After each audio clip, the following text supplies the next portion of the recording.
So this has the warning of major spoilers. With that out of the way, we will do major spoilers, but not spoil the entirety of the film if you're still curious about checking it out. My own verdict is, at best, this is very, very mixed, because there is just way too much missing. So if you do like the books, or even if you just prefer the visual adaptations, such as the Lynch film and or miniseries, you'll probably be very shocked about what was left out and how things were altered. So let us get right to it.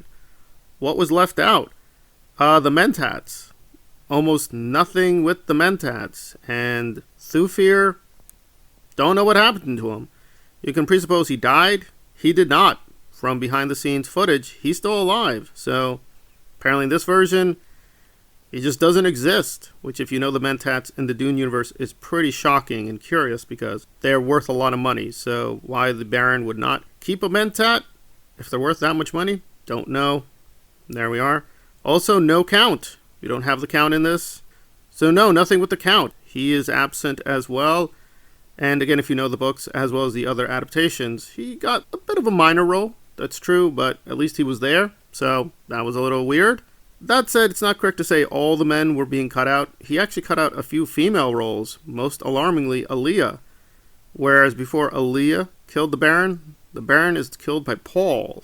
And I understand what they were going for, but still I think that'll be very, very controversial. And Aaliyah herself is a character. Essentially, Jessica talks to her in the womb, so she has some interactions with Jessica.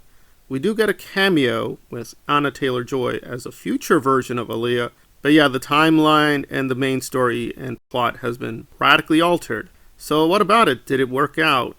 Well, at least parts of it did make a lot of sense, like Paul becoming steadily more dark, and they do emphasize he's not a hero, so that part at least does cohere with the Dune mythology. But just about everything else was very strange. For instance, Zendaya, who I've mocked for not playing the character, is not devoted to Paul in this one. She's much more skeptical, and most reviewers love that, but again, we're altering the mythology. So a lot of the Fremen are now more skeptical of Paul very early on, even though that should happen a lot later. So that was a little strange.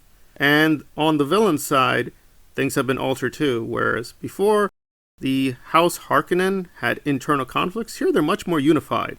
That's a little strange, and also, we'll just say certain villains' relationships with other characters, again, changed. And in fact, it's really weird. They are more honorable here. They are evil, but they seem to have a sense of honor and duty, which they did not have in the books. So the villains were altered.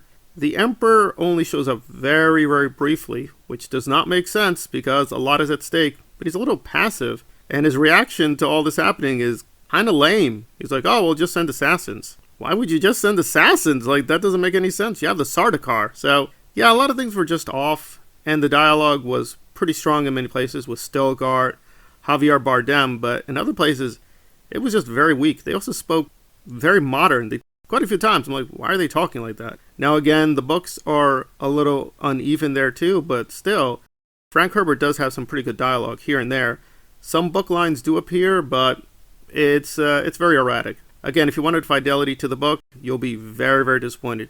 Onto itself, it is very cinematic, very spectacular, but again, I think people have gone overboard how great it is. The knife fight at the end, yes, it's well done, but it's just too short, and even some of the action scenes, yes, they're, again, well done, but they don't quite fit the mythology, and things are just moved along too fast. This is a long movie, but a lot of things are just rushed. It's a very rushed job, and that shows in a few places with the special effects. Overall, great cinematography, performance is mostly pretty solid, the directing is strong, as we'd expect with Denis, but in other places, it just really fell short of, I think, what people were expecting.